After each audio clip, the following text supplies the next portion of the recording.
नमस्कार दोस्तों, सिने स्टॉक्स के एक और लर्निंग वीडियो में आप सभी का बहुत बहुत स्वागत है। और गाइस, जैसा कि मैंने आप सभी को कल कहा था कि एक्सपायरी के दिन यानी कि जो कल के दिन में जो बाजार ने गेन किया है, यानी ये जो ब्रेकआउट कैंडल बनाया है, इस कैंडल के ऊपर में हमें सस्टेन करना बहुत ज्यादा जरूरी है। खास करके आज के दिन यानी कि 27 जून यानी कि शुक्रवार के दिन अगर इसको सस्टेन करने में बाजार कामयाब रहता है तो कहीं ना कहीं अप ट्रेंड की शुरुआत हो सकती है, ऑल टाइम हाई की तरफ हम लोग निकल सकते हैं। यानी कि आज जो मार्केट ने किया है एज एन ऑप्शन बायर अगर आप देखोगे तो मार्केट में कुछ नहीं था, क्योंकि मोमेंटम था ही नहीं। मार्केट अब 88 पॉइंट निफ्टी आपको यहां पे नजर आ रहा है, और उसमें भी जो मोमेंटम ऐसा नहीं कि 40 पॉइंट ऊपर गया 40 पॉइंट नीचे आया, तो ऐसा कुछ था नहीं, पूरी तरह से साइडवेज था। कल एक्सपायरी का दिन था, मार्केट में जबरदस्त मोमेंट देखने को मिला, और एक्सपायरी के अगले दिन मार्केट ने होल्ड किया। ये बहुत इंपॉर्टेंट है। जो लेवल जैसा कि मैंने आपको बताया था कि 460 का लेवल अगर होल्ड कर लेता है तो कल तो 560 550 के आसपास में क्लोजिंग दिया था, आज उसके ऊपर में क्लोजिंग दिया है 637 के ऊपर में, तो कहीं ना कहीं स्ट्रांग है। चार्ट पूरा हम लोग देखेंगे, एनालाइज करेंगे इसको, फुल मार्केट एनालाइज करने वाले, तो वीडियो को अंत तक देखिएगा ताकि आपको समझ में आए कि आने वाला जो वीक है और आने वाला जो टाइम है, क्या हम ऑल टाइम हाई के लिए पूरी तरह से तैयारी कर चुके हैं। ऑल टाइम हाई जो हमारा पिछला है 26,300 के आसपास का, क्या उसको निकाल के और ऊपर जा सकते हैं, पूरी तरह से डिटेल में समझने वाले हैं। कुछ मेजर कंपोनेंट्स को भी देखेंगे, बैंक निफ्टी को भी देखेंगे। उससे पहले, वीडियो को शुरू करने से पहले सबसे पहले कमेंट पढ़ेंगे। पिछले कुछ दिनों से आप लोगों ने जो कमेंट किए हैं उसका जवाब, जो कि 2 दिन की छुट्टी रहेगी, और आप लोग कमेंट का आंसर भी लीजिए, और साथ में गाइस कमेंट जरूर करके जाइएगा। और इस वीडियो पे आप लोग को टास्क भी दे देता हूं मैं, इस वीडियो को आप लोग ज्यादा से ज्यादा लोगों तक पहुंचाइए गाइस। इस पे आप लोग 100 लाइक कीजिए और 50 कम से कम कमेंट कीजिए। चलिए, तो अब यहाँ पे हम लोग कमेंट पढ़ते हैं और देखते हैं कि क्या क्या कमेंट आप उन्होंने किया है और उसका क्या क्या जवाब बनता है। तो सबसे पहले यहाँ पे एस कुमार जी लिख रहे हैं कि जिनके चैनल को लाखों व्यूज मिलने चाहिए उनको नहीं मिल रहे, जैसे कि आपको, पर उनको मिल रहे हैं जो सिर्फ टेक्निकल करके चले जाते हैं। एस कुमार जी, सबसे पहले तो आपका बहुत बहुत शुक्रिया, और सभी का बहुत बहुत शुक्रिया जो लगातार कमेंट करते हैं और मेरा हौसला बढ़ाने की कोशिश करते हैं। देखो, बात सिर्फ व्यूज की नहीं है। ऑब्वियसली अगर व्यूज मिले चैनल को तो चैनल ग्रो करेगा, और सिर्फ चैनल ग्रो करने की बात नहीं है, जो कंटेंट मैं प्रोवाइड करता हूं और आप लोग एप्रिशिएट करते हैं, तो ये कंटेंट अगर ज्यादातर लोगों तक पहुंचे तो कहीं ना कहीं जो लोग ऑप्शन बाइंग में या स्टॉक मार्केट में, चाहे वो स्विंग में या फिर लॉन्ग टर्म के लिए ही होल्डिंग करते हैं, उनको इस चैनल पे तो मदद मिलने वाली है। तो सबसे पहले तो आपका दिल से thank U S Kumar ji, आप रेगुलर कमेंट करते रहते हैं, और जरूर लाख कमेंट तक हम लोग पहुंचेंगे, आपकी दुआओं की जरूरत है। और ईरान ने सरेंडर कर दिया, और कॉल राइटर्स ने भी आज पूरी तरह सरेंडर कर दिया। हालांकि ये कमेंट कल का है गाइस, कल कॉल राइटर्स सरेंडर कर ही दिया और अपना पोजीशन को कवर किया। कल आपने देखा कि 12,000 करोड़ का जो है एफआईआई ने जो है यहाँ पे खरीदारी करी है। तो कहने का मतलब ये है कि मार्केट इसी तरह से चलता है, और मैं हमेशा से ही कहता हूं कि मार्केट को आपको 2 तरीके से देखना है। सिर्फ ऑप्शन बायर्स के नजरिए से, ऑप्शन सेलर के नजरिए से नहीं देख सकते आप मार्केट को इन्वेस्टमेंट के जरिए से भी देखिए मार्केट 21,700 का लो लगाया 7 अप्रैल के दिन, है ना, 7 अप्रैल के दिन, और उस दिन ट्रम्प साहब का बयान आया था, गैप डाउन खुला था मार्केट, और फिर उस दिन ग्रीन कैंडल में बंद किया, और उसके बाद से मार्केट नीचे गया ही नहीं। 21,700 से आज आप देखिए ऑल टाइम हाई की बात करने लग गए हम लोग 25,600 के ऊपर में, यानी कि 21,700 से, यानी लगभग आप देख लीजिए यहाँ पे 21,425, यानी लगभग यहाँ पे 4,000 के आसपास में आप मार्केट को ऊपर देख रहे हैं 7 अप्रैल से लेके अभी कितना दिन हो गया, अप्रैल, मई और ये जून का महीना, वो भी कंसोलिडेशन फेज में काफी दिन तक रहा। एक्चुअली में आप देखेंगे तो ये तो 7-8 दिन में ही बाजार ऊपर था, जो कि हम लोग अभी 1 डे टाइम फ्रेम के चार्ट में दोबारा से देखेंगे। दूसरा कमेंट किसी ने किया है कि, और ये लगातार भी कमेंट कर रहे, अमन जी हैं, sir you are great, thank you भाई। सर एक क्वेश्चन, मैं हमेशा टारगेट हिट होने से पहले आउट कर देता हूं, इसलिए मैं क्या करूं जिससे मैं वेट करूं, मतलब टारगेट मेरा हिट हो जाए वगैरह वगैरह। देखो, ये जो सवाल है ना, ये ढेर सारे लोगों के मन में होगा, और ये सब लोग इससे परेशान होंगे, और ये वाला जो टारगेट हिट करने से पहले निकलने वाली जो बात है, वो एक साइकोलॉजी का प्रश्न है, लेकिन इसका आंसर मैं करने की कोशिश करता हूं, और इसमें एकदम ईमानदारी से आंसर करूंगा आप सभी को। देखो, ये सही तरीके से इस आंसर, ये जो आंसर है ना, इसको अगर आपने सही तरीके से इस्तेमाल किया ट्रेडिंग में तो बहुत फायदा मिलेगा। सबसे पहले तो ये देखो कि मार्केट में टारगेट कैसे लेंगे। इसके लिए मैंने एक सपोर्ट एंड रेसिस्टेंस का वीडियो ऑलरेडी चैनल पे बनाया हुआ है, आप जाइए हमारे चैनल पे, सपोर्ट एंड रेसिस्टेंस टाइप करेंगे तो आपको वो वीडियो मिल जाएगा। देखिए यहाँ पे सबसे पहले हमें ये देखना पड़ेगा, सबसे पहले देखिए टारगेट को कैसे हासिल करें। मान लो कि ये मार्केट यहाँ पे कुछ कंसोलिडेशन फेज में फंसा हुआ है, ठीक है ना, समझो, ध्यान से समझना, बहुत आसान तरीके से समझाने का कोशिश करूंगा तो आपको इजीली तरीके से समझ में आ जाएगा। मार्केट ने क्या किया, यहाँ पे काफी देर तक कंसोलिडेशन पोजीशन में है, और उसके बाद मार्केट ने क्या किया, ब्रेकआउट किया। ब्रेकआउट करने के बाद मार्केट यहाँ पे फिर से कंसोलिडेशन फेज में चला गया, और कंसोलिडेशन फेज के बाद मार्केट ने फिर से यहाँ पे ब्रेकआउट किया। ठीक है। अब यहां से मार्केट यहां ब्रेकआउट करते करते के बाद मार्केट ने यहां पे एक स्विंग कोई कैंडल ऐसा दिया जिससे बाजार नीचे की तरफ निकल सकता है। तो हमने यहां पे देखा ब्रेकआउट करने के बाद मार्केट ने यहां पे एक शूटिंग स्टार कैंडल दे दिया। कौन सा कैंडल दे दिया? एक शूटिंग स्टार कैंडल दिया और मार्केट उसके नीचे नीचे आने लग गया। ठीक है, नीचे नीचे आने लग गया। तो हमारा टारगेट क्या होना चाहिए? लास्ट वाला जो ये स्विंग जहां पे मार्केट ने थोड़ा सा टाइम बिताया था, जहां होल्ड किया था, ये हमारा टारगेट। यहां तक मार्केट आए, आप उससे थोड़ा सा पहले निकाल दो, कुछ कोई दिक्कत नहीं है। अगर आप इस वाले टारगेट को भी हिट करना चाहते हो तो उसके लिए कैसे यहां तक का वेट करें, वो सवाल है। ठीक है, उसी तरह से अगर मार्केट, ये तो पुट साइड का मैंने बताया, अगर कॉल साइड में तो उसी तरह से अगर आप देखोगे कि मार्केट गिरता जा रहा है, ये गिरता जा रहा है, गिरता रहा है, फिर यहां पे थोड़ा सा होल्ड किया मार्केट, फिर नीचे गिरा, फिर यहां होल्ड किया मार्केट। अब जब मार्केट यहां से एक ऐसा कैंडल बनाया, जैसे मान लो यहां पे एक हैमर कैंडल बना दिया, ठीक है ना, अब मुझे लग रहा है कि यहां से ऊपर जाएगा। तो ये जो पिछली बार जहां पे इंट्राडे में 5 मिनट के टाइम फ्रेम के हिसाब से बता रहा हूं, है ना, आप इसको वन डे टाइम फ्रेम में भी समझ सकते हो। तो ये जब मार्केट यहां तक जाएगा तो ये आपका पहला टारगेट है। अब जहां से ये गिरा था हो सकता है उस तक जाए, लेकिन अब बात ये आती है ट्रेंड कैसा है। अब वहां ऊपर जाएगा, ट्रेंड कैसा है। तो अगर मान लेते हैं कि मार्केट ऊपर जा सकता है तो फिर अगले वाले इस वाले रेसिस्टेंस को, ये इसके लिए रेसिस्टेंस हो गया होगा, तो इसको टेस्टिंग करेगा। अब इसको निकाल देगा नहीं निकालेगा वो बात की बात है, हमारा टारगेट ये होना चाहिए। इसके लिए मैंने जैसा कि मैंने बताया कि सपोर्ट एंड रेसिस्टेंस का वीडियो बनाया हुआ, उससे आपको काफी हद तक मदद मिलेगी। अब सवाल जो आपका ये है कि यार मैं बुक नहीं कर पाता, मतलब मैं जल्दी बुक कर लेता हूं, वहां तक मार्केट पहुंच नहीं पाता। तो this is the part of psychology, और उस साइकोलॉजी को कैसे सुधारे, उसको कैसे ठीक करें, वो कैसे होगा। सबसे पहले तो आप पहले ये अपने आप से सवाल पूछो कि आपको मार्केट में कितना टाइम हो गया। क्या आप लोग मार्केट में 2 ईयर से ज्यादा हो चुका है, आपको 2 साल से अगर ज्यादा हो चुका है तो आपको इस पर थोड़ा सा सोचना पड़ेगा। अगर 2 साल से कम है, अभी बिगिनर है, 6-7 महीने, साल भर हुए हैं, 1.5 साल हुए हैं, तो फिर आपको कोई दिक्कत नहीं, आप बीच बीच में निकल भी रहे हैं तो कोई दिक्कत नहीं। बस 2 साल हो गए तो अब थोड़ा थोड़ा आपका हिम्मत बढ़ेगा, जानकारी आपकी बड़ी होगी, तो आप कर सकते। कैसे कर सकते हैं वो देखते हैं। तो ये उनके लिए जो थोड़ा सा टाइम बिता चुके हैं मार्केट में। बिगिनर्स के लिए तो ठीक है भैया, एक छोटा पैसा मिले और आप वहां से निकल जाए, बहुत बड़े प्रॉफिट के चक्कर में नहीं रहना है। तो मैं आपको आज सबको धीरे धीरे समझाने की कोशिश करता हूं। ये सवाल काफी लोगों ने कमेंट किया था, ये कमेंट तो है और भी कई लोगों ने कमेंट किया था, और ये सवाल ढेर लोगों के मन में होगा।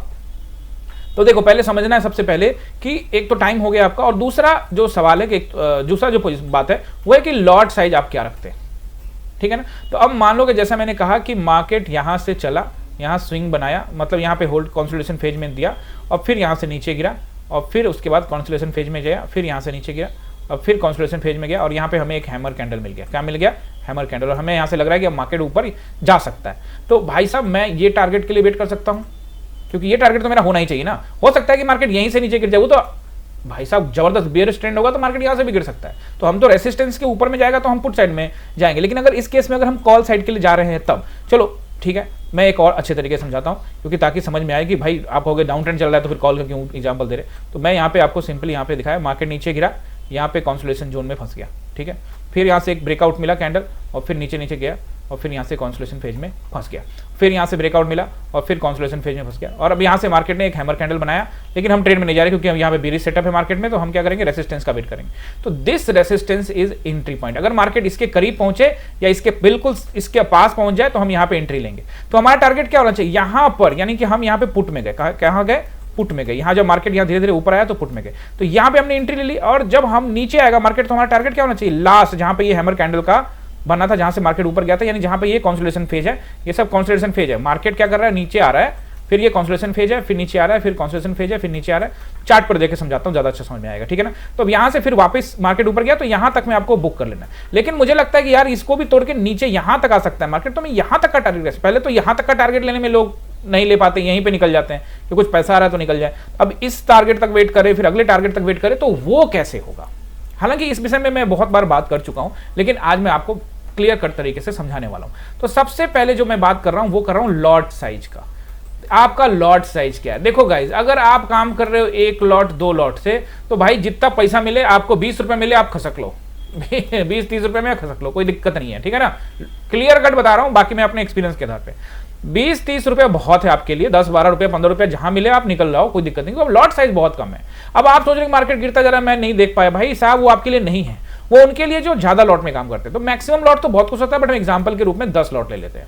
10 लॉट में कितने होंगे? 750 क्वांटिटी हो जाएगा ना, 75 का लॉट चल रहा है आज के रेट में, तो 10 लॉट में चलेगा। तो मान लो कि यहां से मार्केट गिरा नीचे, कंसोलिडेशन फेज बनाया, फिर नीचे गिरा, कंसोलिडेशन फेज बनाया, अब यहां से मार्केट यहां गया, अब यहां से फिर ये मैंने यहां पे एंट्री ली अपनी, मेरी यहां पे एंट्री हो गई। ठीक है ना, मैंने एंट्री ली। अब यहां से मार्केट यहां पे नेक्स्ट टारगेट के लिए आ सकता है। तो मैं यहां पे 10 लॉट से एंट्री लिया, तो मैं फर्स्ट टारगेट पे 5 लॉट बुक कर सकता हूं और कॉस्ट टू कॉस्ट पैसा लगा सकता हूं। मान लो कि मैंने यहां पे 5 लॉट बुक कर लिया, यानी 750 में से मैंने यहां पे 50% या 60% मैंने बुक कर लिया।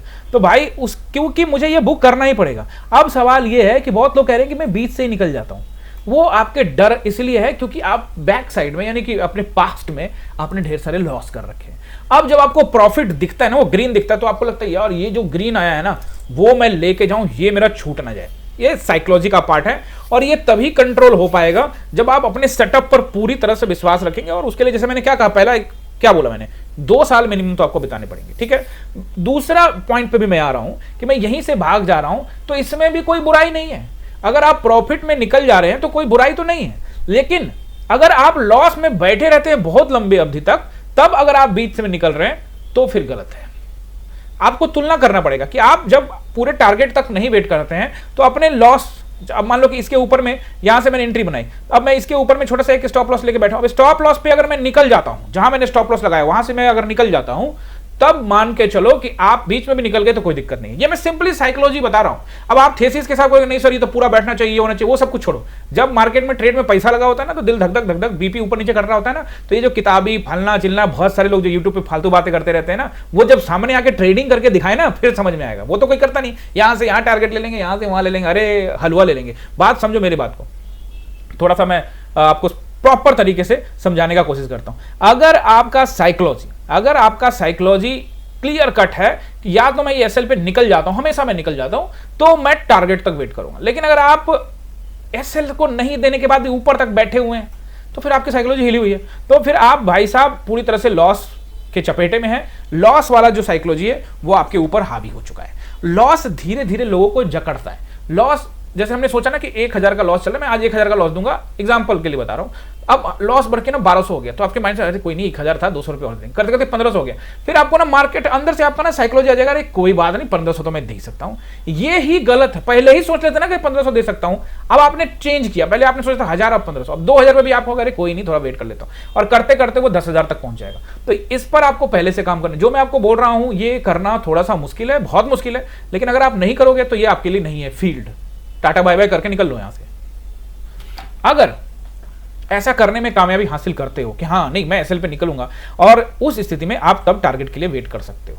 अब बात ये आती है कि मार्केट का मोमेंटम कैसा है ना। अब मार्केट का मोमेंटम है ही नहीं, मार्केट धीरे धीरे चल रहा है। अब आप उसमें सोच रहे हो मेरा टारगेट हिट हो जाएगा, अरे यार वहां चिंदी चोरी करके निकल जाओ ना, कुछ नहीं होता। अब तुम साइडवेज, पहला बात तो मैं हमेशा कहता हूं कि साइडवेज मार्केट में जाओ मत, और अगर चले गए हो तो जो मिल रहा है लेके निकल लो भाई साहब, क्योंकि कुछ नहीं होने वाला वहां पे।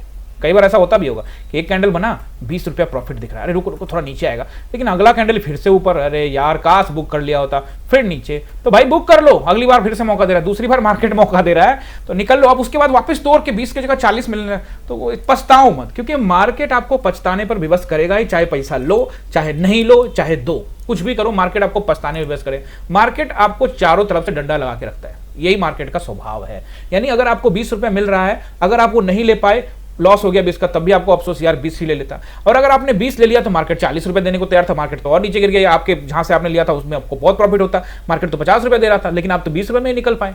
तो भाई फिर से मार्केट आपको बोलेगा अरे यार काश में रुक जाता। ऐसा मत करो, अपना एक टारगेट लो और निकल जाओ। बात समझ रहे हो। अब देखो धीरे धीरे जो मैं आपको समझा रहा हूं, तो अब मैं ये कह रहा हूं कि यहां बीच में मैं निकल गया, तो अगर बीच में मैं निकल रहा हूं तो अगर मेरा लॉट साइज अगर 20 है तो मैं निकलूंगा। 20 बीच में भी मैं निकल सकता हूं। बात समझो, अगर मेरा लॉट साइज ज्यादा है, 20 है, 40 है, 50 लॉट है, मैं ज्यादा बड़ी क्वांटिटी से कर रहा हूं, तो अगर मुझे बीच में 10-15 रुपए का फायदा हो रहा है तो मैं क्यों नहीं निकल जाऊं भाई। अगर मेरे पास 20 लॉट है तो 1500 क्वांटिटी है और मुझे वहां पे 10 रुपए मिल रहा है, तो मुझे तो 15,000 का प्रॉफिट मिल रहा है ना वहां पे, तो मैं निकल सकता हूं ना। क्या दिक्कत है भाई साहब, बात समझने की कोई दिक्कत नहीं। यहां ढेर सारे लोग आपको एग्जांपल समझाएंगे, मैं सिर्फ सिंपल समझाता हूं। भाई पैसा दिख रहा है, जो जेन्युइन पैसा है, जो तुम्हें लग रहा है कि ये पैसा मेरे ठीक है, कल्टी मार लो वहां से, ठीक है ना।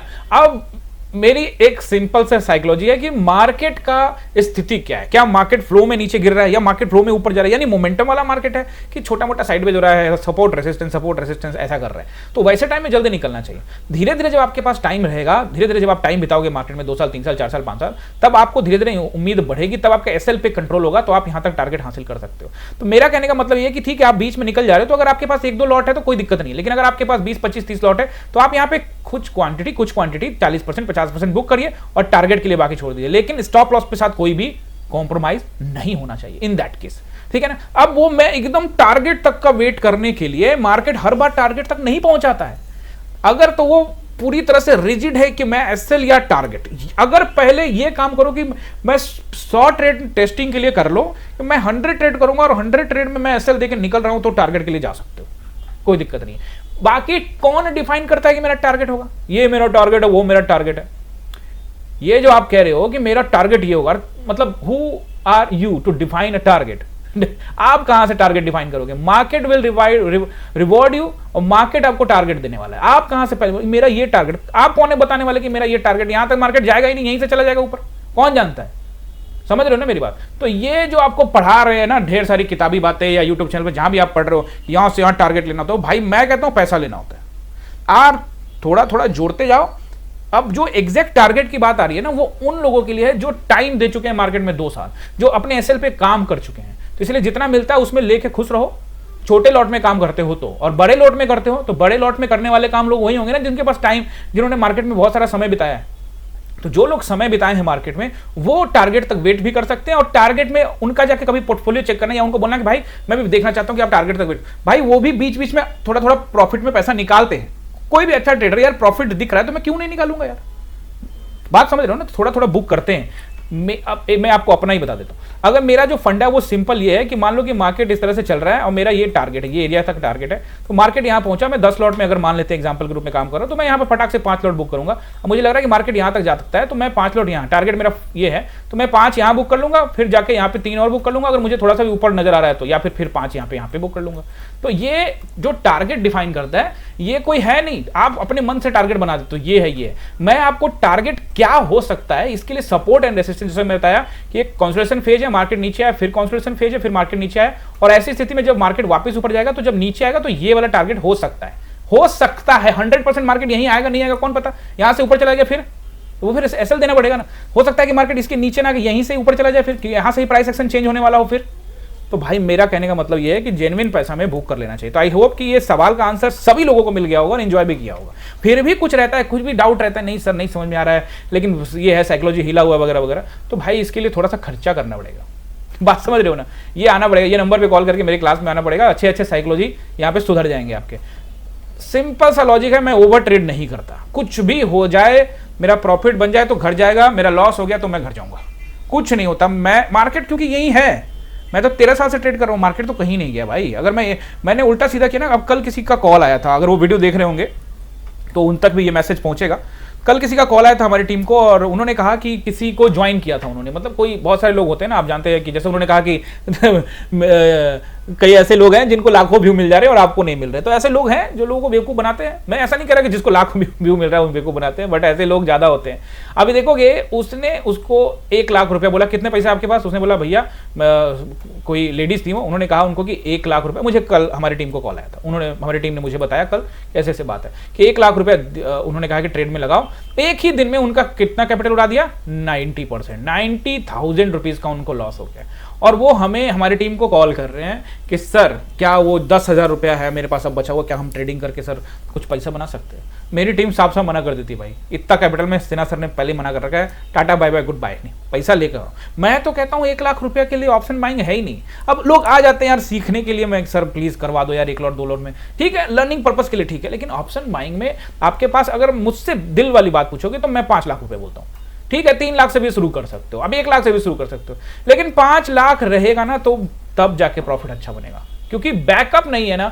तो अब मान लो कि इसका 1 लाख है ही है, 90,000 एक ही दिन में उड़ा दिया, और जो टीम उसको वहां से फोन पे गाइड कर रही थी कि नहीं बने रहो बने रहो, और ये भी कहा कि उसके बाद उसने उसको फोन किया तो फोन तो उठा नहीं रहा था, और व्हाट्सएप पे शायद जैसे भी जवाब दिया, उसने कहा कि ट्रंप के वजह से ये हो गया। ट्रंप पे बिल फाड़ दिया भाई साहब। अरे भाई तो तेरे को मार्केट नीचे जा रहा था, तेरा लॉस दिख रहा था, तो ट्रंप थोड़ी मतलब तू मत काट, तो कटवा देता। तो मैं बस ये कह रहा हूं, बात समझ रहे हो ना? तो किसी के चक्कर में मत पड़ो, और क्लास में हमारी आओगे तो साइकोलॉजी सुधर जाएगी, फीस जरूर लगेगी, लेकिन जो तुम मार्केट को दे रहे हो वो देना बंद कर दोगे। तो लाखों रुपए मार्केट देने से अच्छा है कहीं अच्छे जगह पे लगाओ। आई होप कि आपने ये वाला पॉइंट को समझा होगा। कुछ और मजेदार कमेंट्स भी रहते हैं, ढेर सारे शुक्रिया गुरुजी, थैंक यू, आज का दिन बहुत बढ़िया। एक वीरवार का कमेंट है गाइस, सर यूट्यूब पे लाइव आया करो ट्रेडिंग सेटअप के साथ 9:15 से 3 बजे तक। नहीं भैया, ये नहीं हो पाएगा, मेरी लाइव क्लास ऑलरेडी चलती है, तो आप अगर ज्वाइन करोगे तो वहां कर सकते हो। यूट्यूब पे मैं ये एनालाइज वीडियो ही डालता रहूंगा, लाइव फिलहाल ट्रेडिंग के लिए तो नहीं आने वाला हूं। और अगर आप मुझे ज्वाइन करना चाहते हो तो आप मेरी टीम को कॉल कर सकते हो। यूट्यूब पर फिलहाल मैं ट्रेडिंग के लिए तो नहीं आ सकता। तो इस तरह के बहुत सारे सवाल आप लोग के रहते हैं और मैं उसका जवाब भी देने का कोशिश करता हूं। तो कमेंट करते रहिएगा ताकि आप सभी को जवाब कमेंट करते रहिएगा, ताकि जो जवाब है वो तो मैं दूं ही, और साथ में चैनल भी लोगों तक पहुंचे। जैसा कि आप चाहते हैं कि लाखों लोगों तक पहुंचे, तो इसके लिए कमेंट करना बहुत ज्यादा जरूरी है। वीडियो जरूर लंबा होगा, बट गाइज कमेंट करना कि इंटरेस्टिंग लग रहा है कि नहीं, कुछ सीखने को मिल रहा है कि नहीं। अगर कुछ कमेंट करोगे तभी तो पता लगेगा ना कि हाँ आपको कुछ मजा आ रहा है। तो चलिए अब जल्दी से देख लेते हैं यहाँ पे पहले बैंक निफ्टी का सपोर्ट एंड रेजिस्टेंस मंडे के लिए नोट करिए। देखो बैंक निफ्टी ने भी आज वो कल वाले कैंडल का रेस्पेक्ट करके उसके ऊपर में क्लोजिंग दिया, यानी कि ये तो बैंक निफ्टी तो ऑल टाइम हाई है ही ऑलरेडी ना। निफ्टी के ऑल टाइम हाई के बारे में हम बात कर रहे हैं कि वहां तक जाएगा कि नहीं जाएगा। पहला रेजिस्टेंस मुझे यहां पे दिख रहा है, कल भी मैंने आपको यही बताया था कि 57,300 के आसपास का एरिया रेजिस्टेंस रहेगा, 500 तक का एरिया, और आप देखोगे लगभग वही 475 का हाई लगाया है 500 का एरिया। 57,527 का एरिया पहला रेजिस्टेंस रहेगा। अगर फ्लैट कंडीशन बनता है तब, गैप अप नहीं बना तब नहीं, गैप अप के लिए नहीं है, ये फ्लैट रहा तो। नेक्स्ट रहेगा 57,727 और फिर उसके बाद 58,000 भी मार्केट आपको जाता हुआ दिख सकता है। अब जैसा कि शुक्रवार के दिन मार्केट ने होल्ड किया है, पिछले गेन को बचा के रखा है, तो जैसा कि लास्ट वीडियो में कहा था कि 2 दिन अहम होंगे, अब कल का दिन भी बड़ा अहम होने वाला है, तो कल भी हम लोग देखेंगे। तो ये important resistance for the bank Nifty and the support, first support is 57,300 का एरिया, और नीचे रहेगा 57,000 का राउंड नंबर, और फिर उसके नीचे रहेगा 56,700। बड़ी गिरावट के लिए अभी नहीं सोच सकते, लेकिन चूंकि एफआईआई ने 12,000 करोड़ का बाई किया, आज भी कुछ ना कुछ बाई किया ही होगा। अब डेटा आएगा, मुझे नहीं पता क्या किया नहीं किया उन्होंने, बट एक्चुअल में आप इस नोट करके रखिएगा 56,700 और 56,500 तक का एरिया, क्योंकि अगर बिक्री होती है तो कोई इसमें वो नहीं है कि बिक्री बेच नहीं सकते, इनका आदत बना है शुरू से कि चढ़ाते हो पहाड़ पे चढ़ाते जाओ, ऊपर से सीधे ही गिरा दो, ऐसा भी होता है। तो आप तैयारी करके रखने में कोई हर्ज नहीं है। तो मुझे बैंक निफ्टी का बता दिया, अब निफ्टी का देख ले। उससे पहले देखते हैं कुछ कंपोनेंट, मेजर कंपोनेंट। आज एचडीएफसी को देखोगे तो एचडीएफसी छोटा सा गैप डाउन लगाने के बाद नीचे आया, लेकिन फिर से बाइंग मिल गया, इसको बाइंग मिल गया। और मैंने आपको कल याद होगा तो मैंने आपको कहा था, यही लाइन डाली हुई है, यहां पे कहा था कि इसको यहां पे सपोर्ट मिलना चाहिए, तो इसके नीचे पहले ही सपोर्ट मिल गया है, तो ये अहम हो गया इसके लिए। कौन सा? 1980, कल कह के गया था ना, 1980 अहम हो गया। उसके नीचे आता है तब प्रॉब्लम होगी, उसके ऊपर ये रैली कर सकता है। और आईसीआईसी को लेकर भी मैंने आपको ये कहा था कि आईसीआईसी जोन के निचले यहां से हो सकता है कि आपको ऊपर जोन के ऊपरी स्तर में पहुंचे, तो अब ये भी या तो ये भी ब्रेकआउट करे या तो फिर यहां से वापस नीचे की ओर। तो ये हम लोग वेट करने वाले हैं। ओवरऑल क्या लग रहा है? अच्छा लग रहा है मार्केट, ठीक है ना, क्योंकि हरियाली लग रही है, तो हरियाली के विषय में बात करते हैं, लेकिन तैयारी न्यूट्रल रहेंगे, तैयारी करेगा। फिर जोन पर है, फिर कहीं बिकवाली हुई तो मार्केट नीचे आ सकता है, और ऐसा कर रहा है मार्केट। ऐसा नहीं, इससे पहले नहीं, यहां भी किया था ना मार्केट, लेकिन जब आईसीआईसी यहां था तब मार्केट ऑल टाइम उस तरफ नहीं गया था जहां पे आज खड़ा है, 25,600 पे नहीं था मार्केट। तो ये एक प्लस पॉइंट है। और रिलायंस को लेकर मैं आपको पहले भी बता चुका हूं कि जब तक 1400 के ऊपर खड़ा है तब तक बहुत स्ट्रांग है, अब तो 1500 के ऊपर खड़ा हो गया। तो अब तो ये वाला जो जोन है जिसको ये निकाल चुका है, ये बहुत स्ट्रांग बन चुका है रिलायंस के लिए। यानी इन 3 मेजर कंपोनेंट का हाल जो है वो बहुत अच्छा है। बाकी आप लोग गाइस कोई स्टॉक्स में या किसी में राय लेना चाहते हैं तो आप कमेंट कर देना, मैं अगले वीडियो में कोशिश करूंगा। अब निफ्टी के लिए सपोर्ट एंड रेजिस्टेंस बताऊं उससे पहले मैं आपको एक बार यहां पे सेंटीमेंट समझाने का कोशिश करता हूं कि मार्केट क्या कर सकता है। सबसे पहले तो ये पीछे थोड़ा सा चार्ट के पिछले हिस्से में आते हैं। जैसे कि मैंने आपको कहा था ना कि कल, अच्छा एक चीज और बताता हूं, कल भी मैंने आपको ये कहा था ना कि ये से यहां जाने में इसको पसीना छूटने वाला, कहा था ना ये। तो आज मार्केट रुक गया है, मतलब आसान नहीं रहा मार्केट के लिए उसको टेस्टिंग करना। लेकिन एक चीज आपको समझना पड़ेगा, वो ये कि ये जो चीज मैं ये जो चूंकि यहां से गैप डाउन हुआ था और यहां पे पूरे सेलर्स का पोजीशन होगा, तो इसको जब तक पार नहीं करे ना यार, यानी 25,800 तब तक तो मैं वो ऑल टाइम हाई के लिए नहीं देख रहा हूं, लेकिन कोशिश मार्केट कर रहा है, तो ये बड़ा इंपॉर्टेंट है। तो इसको आपको ध्यान रखना है। और दूसरा कि सोमवार का दिन भी मार्केट इस बात को पूरी तरह से पचा ले, यानी कि ये जो आज रैली की है, यानी कि जो बढ़त बनाई है, इसको पचा के ऊपर ही रहे। तब ये जो यहां से मार्केट नीचे गिरा है ना, ये बड़ा खतरनाक पोजीशन है, तो इसको मार्केट को थोड़ा सा यहां पे देखना पड़ेगा, पैसा लगाना पड़ेगा। हालांकि पैसा तो लग रहा है, आप देखोगे 13 जून से लगातार मार्केट में रैली हो रही है, तो पैसा तो लगाया जा रहा है, बढ़िया वाला पैसा चाहिए इसको तोड़ने के लिए। आज भी देखो मार्केट ने इसका रेस्पेक्ट किया। अब देखते हैं कि सोमवार को किस तरह से इसका मार्केट यहाँ पे रेस्पेक्ट करता है। तो मुझे लगता है कि ये अब जो इंपॉर्टेंट जोन हो गया, जैसा कि मैंने कहा कि ये जोन का ये जो एरिया आपको दिख रहा है, ये अच्छा सपोर्ट है। इसके आसपास जब भी आएगा बाइंग होगी, फिलहाल तो बाइंग होगी, तोड़ना है नहीं तोड़ना है वो बाद में देखेंगे, बिकवाली हो जाएगी, मार्केट नीचे आ जाएगा, क्रैश कर जाएगा, ये कर जाएगा, वो कर जाएगा, वो सब बात की बात है। मैंने आपको हमेशा कहा कि मार्केट में रैली होगी तो चार्ट पे दिखेगा, मार्केट में क्रैश होगा तो चार्ट पे दिखेगा। यूट्यूब पर, इंस्टाग्राम में, पॉडकास्ट में आके कि दुनिया की सबसे बड़ी क्रैश 2025 में आ रही है, अरे आएगी तो हम भी देख लेंगे, हम कहाँ हैं, हम भी इधर ही हैं। हाँ, क्रैश आएगा तो हम भी इधर ही रहेंगे, क्रैश आएगा तो सबसे पहले सबसे ज्यादा पैसा मैं ही लगाऊंगा, आप टेंशन मत लो, और आपको बताऊंगा अभी कहाँ कहाँ लगा रहा हूँ। आज फिर से गोल्ड में पैसा लगाया, क्योंकि गोल्ड जब भी नीचे गिरेगा पैसा लगा दिया करो। गोल्ड में कैसे पैसा लगा सकते हैं? ईटीएफ में। अच्छा, ईटीएफ का वीडियो किसी ने कमेंट किया था, ईटीएफ का वीडियो कब आएंगे? जल्दी ही लेके आने वाला हूँ, कोशिश करूंगा कि आने वाला वीक में ईटीएफ का वीडियो आपके लिए लेकर आऊँ अभी, ठीक है। तो अब ये जो इंपॉर्टेंट जोन हो गया ये रहा निफ्टी के लिए। तो पहला रेसिस्टेंस निफ्टी के लिए सोमवार के लिए, वीकली टाइम फ्रेम में भी एक बार देख लेते हैं, क्योंकि वीकली भी ऑफ हो चुका है। वीडियो जरूर लंबा हो रहा है, बट आई होप कि जो सीखने वाले लोग हैं वो पूरा वीडियो देखेंगे भी और सीख के जाएंगे भी। ओके, अब यहाँ पे देखिए वीकली टाइम फ्रेम में भाई साहब ये 5 वीक का एकदम गजब की क्लोजिंग दी है मार्केट ने, है ना। जैसे लग रहा है कि बस 1-2 कैंडल में काम खत्म, तैयारी रखना है, इतना आसान नहीं है इसको तोड़ना। तत्काल लड़ाई तो होगी यहाँ पे, मजा आएगा लड़ाई में, ठीक है ना। पटके उठा के भाई पटकेगा नीचे तो फिर पैसा बनेगा एज एन ऑप्शन बायर। अब बहुत लोग मुझसे कहते हैं सर आपको जब मार्केट नीचे गिरता है तो अच्छा लगता है। अरे नहीं यार, कल भी कॉल में खूब बढ़िया पैसा बना, तो आज तो ज़्यादा ट्रेडिंग ही नहीं किया, आज अच्छा दिन ही नहीं था, मोमेंटम नहीं था मार्केट में। अभी देखो ये वीकली टाइम फ्रेम में स्ट्रांग है, अब इसको सस्टेन करे तब तो देखेंगे। मंथली टाइम फ्रेम भी देख लेते हैं, मंथली टाइम फ्रेम भी खत्म होने वाला है ऑलमोस्ट मंथ। वाह क्या बात है, बहुत बढ़िया लग रहा है ना। एक डराना वाला भी फीचर लग रहा है आपको कि भाई यहाँ से ऐसे जा रहा है, ये एम पैटर्न क्या है, यहाँ से गिर तो नहीं जाएगा मजा आ जाएगा ना। चलो देखते हैं क्या होता है। भाई इन्वेस्टर्स लोगों का हालत खराब हो जाता है ऐसे टाइम में, क्या करे ना करे। मैं कहता हूँ गिर जाए तो खरीद लो, क्योंकि गिर रहा था तो सबसे पहले मैं ही कह रहा था ना, स्टॉक खरीदते रहो, स्टॉक खरीदते रहो, रिलायंस खरीद लो, रिलायंस खरीद लो, सारे स्टॉक्स के नाम बता बता के बोले खरीद लो भाई। मार्केट 21,700 से पहुंच गया, 26,000 पहुंचने वाला है, बात समझ रहे हो ना। नीचे आए तो खरीदो, बाकी दुनिया क्या कुछ कह रहा है जाए सब, समझ रहे हो ना।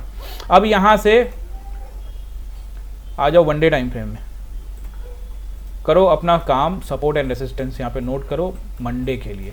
मुझे लगता है कि पहला रेसिस्टेंस जो रहेगा 660 रहेगा, 25,000। कल भी मैंने आप लोगों को क्लियर बताया था ना कि 660 को निकालने में तत्काल में सोचना पड़ेगा मार्केट को, भले जैसे भी जो भी हो, तत्काल में तो नहीं निकाला ना। 25,660 पहला रेसिस्टेंस रहेगा। नेक्स्ट वन रहेगा इंट्राडे के हिसाब से 25,727, अच्छा वाला रहेगा 760, फिर उसके बाद रहेगा 800, 25,800 एंड 860। दबाव पड़ सकता है यहाँ से, इन सभी जगह शॉर्ट करेंगे कि नहीं करेंगे, प्राइस एक्शन का वेट करेंगे, क्योंकि अभी हरियाली छाई हुई है। एक कैंडल नीचे बना दे, अच्छा एक जाते जाते एक point, important point candle sticks पे बता के जाने वाला हूँ, ठीक है ना। ये हो गया आपका रेसिस्टेंस। अब नोट करिए सपोर्ट, पहला सपोर्ट जो मुझे दिख रहा है 637 पे खड़ा है, तो मुझे लगता है कि 560 अच्छा रहेगा। 25,560, 25,560 अगर ब्रेक कर दे तो कहाँ तक आ सकता है? 460 और फिर 400 तक का रेंज रख सकते हैं, उससे नीचे अभी नहीं सोचना चाहिए। अगर गिरेगा तो 360 का भी नोट करके रख लो, क्या ही जाता है, ठीक है ना। 25,360 तक, और गिरेगा तो 260 भी नोट कर लेंगे, बट अभी फिलहाल नहीं। तो जाते जाते क्या पॉइंट बताने वाला हूँ, ये पॉइंट ये है कि अगर सुन लो मेरी बात, ये कैंडल खूबसूरत बनाया वीरवार को एक्सपायरी वाले दिन, उसके बाद ये कैंडल बनाया, ऐसे टाइम में अगर कल को मंडे को ऐसा कैंडल बन जाए तो कोई आश्चर्य वाली बात नहीं है, लेकिन अगर ऐसा कैंडल बन जाए तो भी कोई आश्चर्य वाली बात नहीं है, ठीक है ना। नीचे भी खुल सकता है मार्केट और नीचे भी आ सकता है मार्केट। अगर ऐसा कैंडल बनेगा, अभी हमें नहीं पता, ये तो भविष्य की बात है ना। तो ये अगर ऐसा बनता है तो ये कहलाएगा इवनिंग स्टार, और अगर इन तीनों कैंडल के नीचे क्लोज किया तो भाई बियरिश सेटअप होने वाला है, और फिर कोई जो ज्योतिषी कहा कि क्रैश आ सकता है, तो हो सकता है पॉसिबिलिटीज। फिलहाल इस बात पे अभी कुछ सोच नहीं रहे हम लोग, देखेंगे, हमें कैसे पता कैसे बनेगा। और अगर ऐसा बन सकता है तो फिर हम लोग ये भी कह सकते हैं कि भैया ऑल टाइम हाई जा रहा है, हम निकाल रहे 26,000 को। तो ये 2 चांसेस हो सकते हैं, और ऐसा भी हो सकता है कि भाई ये कॉन्सिडरेशन का पेज, जैसा कि मैंने कहा था, ये 660 को निकालने में पसीने छूट सकते हैं, तो पता लगा कि यहाँ पे फिर से मार्केट 10-15 दिन घुमा दिया। तो ऐसी ऐसी बातें आने वाले टाइम में हो सकती है। बाकी तो मंडे को देखेंगे क्या हो सकता है। आई होप कि आपने एंजॉय किया होगा, किया है तो लाइक कीजिएगा, कमेंट कीजिएगा, अपने दोस्तों के साथ शेयर करिएगा। मिलते हैं किसी और इन्फॉर्मेटिव वीडियो में, तब तक के लिए आप सभी का बहुत बहुत धन्यवाद।